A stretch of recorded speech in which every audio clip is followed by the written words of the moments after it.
الحمد لله وحده والصلاة والسلام على من لا نبي بعده أما بعد فأعوذ بالله من الشيطان الرجيم بسم الله الرحمن الرحيم أحل الله البيع وحرم الربا صدق الله العظيم. از ربا آخر چه می زاید فتن، کس نداند لذت قرض حسن. از ربا جا تیرا دل چو خشت و سنگ، آدمی درندہ بے دندہ و چنگ. محترم سامعین کرام، اسلام کا یہ طرۂ امتیاز ہے کہ اس نے ہر معاملے میں اہل اسلام کی رہبری و رہنمائی کی. جہاں بندگی کے طریقے بتلائے تو وہیں پر زندگی گزارنے کے سلیقے بھی سکھلائے. جہاں اجتماعیت کے فضائل سے آشنا کیا تو وہیں پر معاشرتی و انفرادی مسائل سے بھی آگاہ کیا.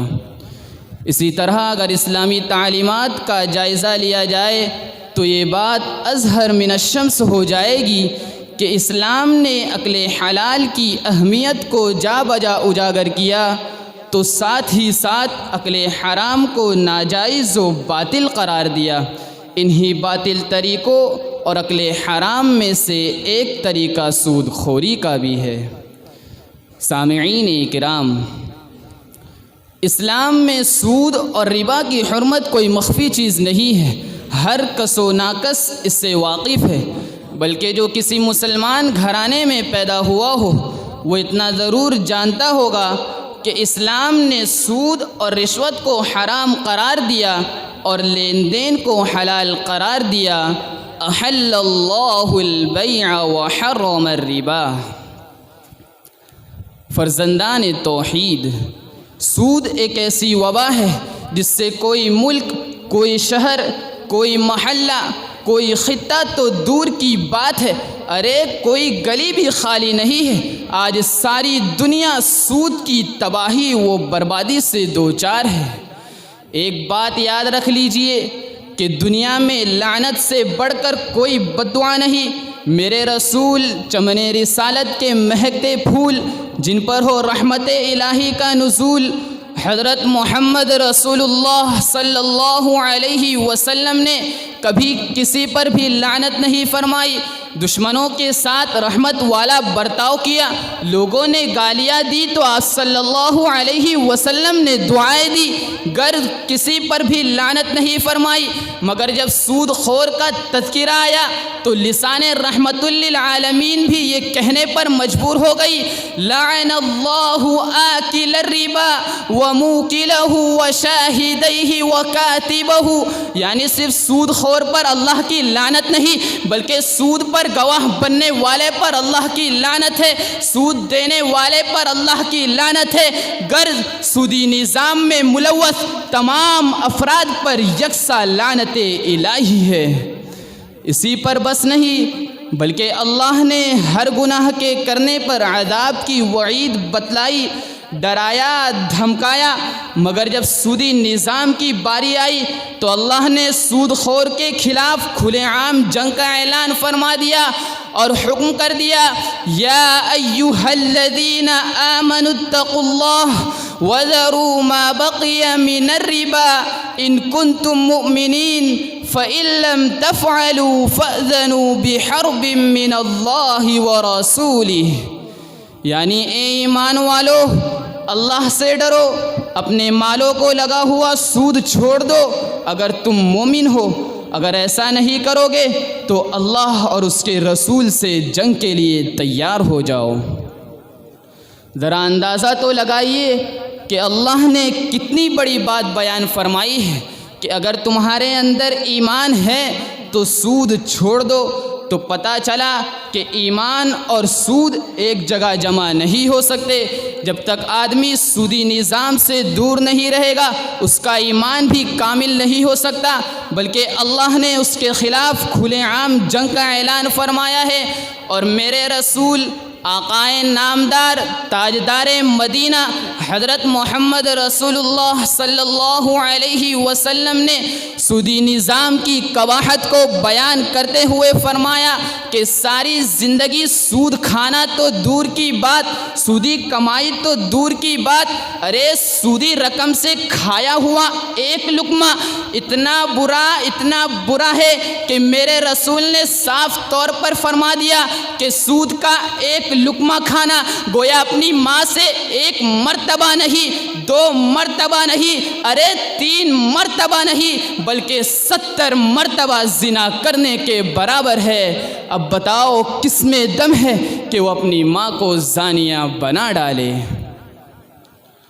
سامعین کرام، سود کی کمائی کا ایک لقمہ جیسے ہی پیٹ میں اترتا ہے تو یہ خطرناک زہر کی طرح اعمال حسنہ کی تاثیر و نورانیت کا خاتمہ کر دیتا ہے۔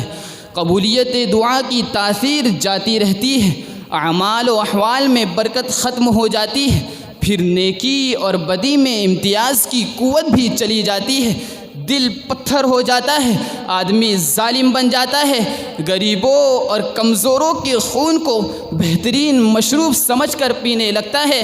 اسی لیے میرے رسول نے فرمایا لا يدخل الجنت جسد غذی بالحرام، یعنی وہ بدن جنت میں داخل نہ ہوگا جس کی پرورش حرام مال سے کی گئی ہو، جو مال حرام سے پروان چڑھا ہو۔ امت کے غیور مسلمانوں، اب تک دنیا نے سود کو نفع کا ذریعہ سمجھ رکھا تھا، اہل دنیا نے سودی نظام کو مال بڑھانے کا مؤثر آلہ تصور کر لیا تھا، گھر بیٹھے بہترین آمدنی کا ذریعہ تسلیم کر لیا تھا، لیکن آج اہل دنیا نے دیکھ لیا کہ اس سود نے بینکوں کا دیوالیہ نکال دیا، بے روزگاری میں اضافہ کر دیا، ترقی کا خیال رکھنے والوں کا خیال پارا ہو گیا، اس نے سب کو پریشان کر دیا، اموات میں اضافہ کر دیا، کمزوروں اور قرضداروں کو غلامی کی زنجیر میں جکڑ دیا۔ الغرض اس سود نے ہر طرف ایک طوفان طاغوتی مچا دیا۔ سچ فرمایا اللہ سبحانہ و تعالی نے یمحق اللہ الربا، کہ اللہ سود کو گھٹا دے گا اور سودی نظام میں ملوث افراد کو مزہ چکھا دے گا۔ ادا ہوا نہ قرض اور وجود ختم ہو گیا، ادا ہوا نہ قرض اور وجود ختم ہو گیا، میں زندگی کا دیتے دیتے سود ختم ہو گیا۔ الغرض ان ساری باتوں کو جاننے کے بعد ہماری عدالت اس نتیجے پر پہنچتی ہے کہ سود خور سے دوری وقت کی ضرورت ہے، اسی میں ہماری نجات ہے۔ سود خور سے عداوت لازم ہے، ورنہ ہماری جہالت ہے، اس کے بعد ندامت ہی ندامت ہے۔ ذرا خواب غفلت سے بیدار ہو جاؤ، حقیقت کا سورج طلوع ہو چکا ہے، ذرا گلی کوچوں کا دورہ کرو، سود خوروں کا قلع کما کرو، سودی نظام میں ملوث افراد کا سماجی بائیکاٹ کرو، جو غریب حضرات ہیں ان کی مدد کرو، اور ہر شخص یہ عزم اور پختہ ارادہ کر لے کہ ہم سودی نظام سے دور رہیں گے، ہم سد رمق کھا کر گزارا کر لیں گے مگر معصیت خدا کے ہرگز مرتکب نہ ہوں گے۔ آؤ اللہ سے دعا کرے کہ اللہ ہم سب کو سودی نظام سے دور رکھے، عقل حلال نصیب فرمائے اور مال حرام سے ہم سب کی حفاظت فرمائے۔ آمین۔ وآخر دعوانا الحمد للہ رب العالمین۔